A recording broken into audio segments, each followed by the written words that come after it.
আসসালামু আলাইকুম প্রিয় ভিউয়ার্স, সবাই কেমন আছেন? আজ আমি গরুর মগজ রান্না করে দেখাবো। আপনারা অনেকভাবেই মগজ রান্না করে খেয়েছেন, তবে আমাদের এই রেসিপি ফলো করে একবার হলেও রান্না করে দেখবেন। ভীষণ মজা হয় খেতে। অল্প সময়ে গরুর মগজটা পরিষ্কার করে দেখাবো, কোনো রকম গরম পানি ছাড়া। গরম পানি দিয়ে মগজ পরিষ্কার করলে খেতে অতটা ভালো লাগে না।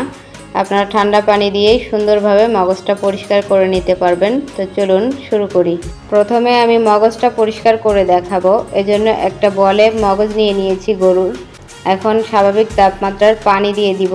পানিটা এমনভাবে দিবেন যাতে মগজটা পানির নিচে ডুবে থাকে। আমি 2 গ্লাসের মতো পানি দিয়ে দিলাম। এখন আধা ঘন্টা রেস্টে রেখে দিব এভাবে পানিতে ভিজিয়ে। ফিরে আসছি আধা ঘন্টা পর। দেখুন পানির কালারটা চেঞ্জ হয়ে গেছে।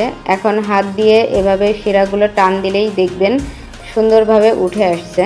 আপনারা ঠান্ডা পানি দিয়েই সুন্দরভাবে মগজটা পরিষ্কার করে নিতে পারবেন। আমি যেভাবে দেখাচ্ছি, আমি সম্পূর্ণ মগজটাকে এভাবে পরিষ্কার করে নিব। মগজটা যদি গরম পানি দিয়ে পরিষ্কার করেন তখন আর এরকম সুন্দরভাবে শিরাগুলো উঠাতে পারবেন না, আর মগজের টেস্টটাও ভালো আসবে না। মগজটাকে পরিষ্কার করে নিয়েছি, এখন ভালো করে ধুয়ে নিব। অবশ্যই কাটার আগে ভালো করে ধুয়ে নেবেন। দেখুন কোথাও কোনো রগ নাই, সুন্দরভাবে পরিষ্কার করে নিয়েছি। এখন মগজটাকে কেটে নিব।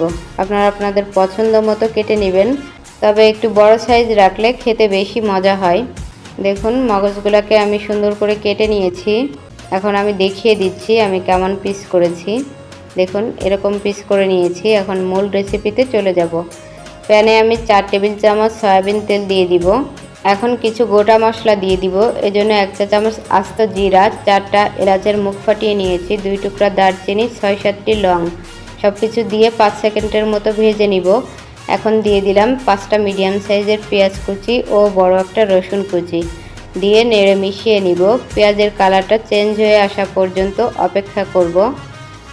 পেঁয়াজটাকে হালকা করে ভেজে নিতে হবে। যখন এরকম কালার আসতে শুরু করবে এ পর্যায়ে অ্যাড করে দিব 1 চা চামচ আদা বাটা, 1 চা চামচ রসুন বাটা। আদা ও রসুনের কাঁচা গন্ধ না যাওয়া পর্যন্ত মশলাটাকে ভেজে নিব। আদা ও রসুনটাকে মিডিয়াম আঁচে 1 মিনিট ভেজে নিব। দেখুন আদা রসুনটাকে ভেজে নিয়েছি। এ পর্যায়ে আমি গুঁড়া মশলা অ্যাড করব, এজন্য সামান্য একটু পানি অ্যাড করে দিব। আধা কাপেরও কম পানি দিয়ে দিব যাতে গুঁড়া মশলাটা পুড়ে না যায়। এখন 1 টেবিল চামচ লবণ দিয়ে দিলাম, 1 চা চামচেরও কম জিরার গুঁড়া, 1 চা চামচেরও কম গরম মশলার গুঁড়া, 1 চা চামচ লাল মরিচের গুঁড়া, হাফ চা চামচ হলুদের গুঁড়া। এখন সব কিছু একত্রে নেড়ে মিশিয়ে নিব। এই মশলাটাকে মিনিট খানিক সময় নিয়ে কষিয়ে নিতে হবে। এখন দিয়ে দিব 7-8টি কাঁচামরিচ ফালি।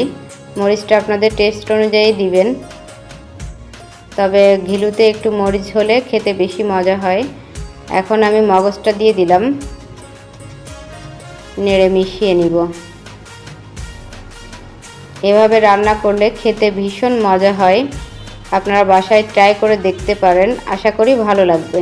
এ পর্যায়ে মগজটাকে ভালো করে কষিয়ে নিতে হবে। মগজটা যত সুন্দর করে কষানো হবে টেস্টটা ততই ভালো আসবে।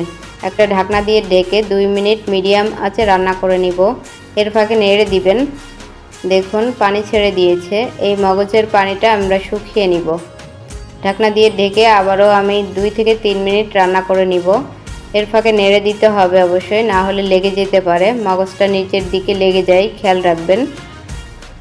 দেখুন পানিটা কমে গেছে। এ পর্যায়ে আর ঢাকনা দিব না। ঢাকনা না দিয়ে 2 থেকে 3 মিনিট সময় নিয়ে মগজটাকে ভালো করে কষিয়ে নিতে হবে।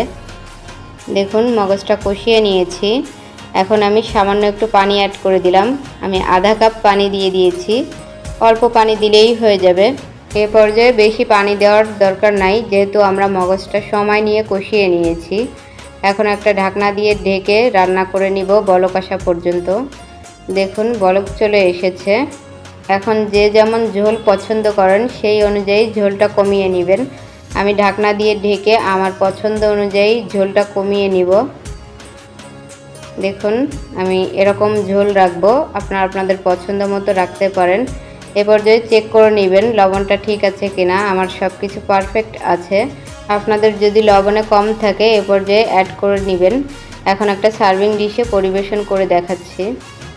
দেখুন কতটা সুন্দর হয়েছে, খেতেও ভীষণ মজা। আমাদের রেসিপি আপনাদের কেমন লেগেছে কমেন্টে জানাবেন। ভালো লাগলে চ্যানেলটাকে সাবস্ক্রাইব করে রাখতে পারেন, তাহলে আমি ভিডিও ছাড়া মাত্রই আপনাদের কাছে নোটিফিকেশন পৌঁছে যাবে। পরবর্তীতে কোন রেসিপি দেখতে চান কমেন্টে জানাবেন। ভিডিও দেখার জন্য অসংখ্য ধন্যবাদ। আপনারা সবাই ভালো থাকবেন, আমাদের জন্য দোয়া করবেন। আজ আমি এখানেই বিদায় নিচ্ছি। আল্লাহ হাফেজ।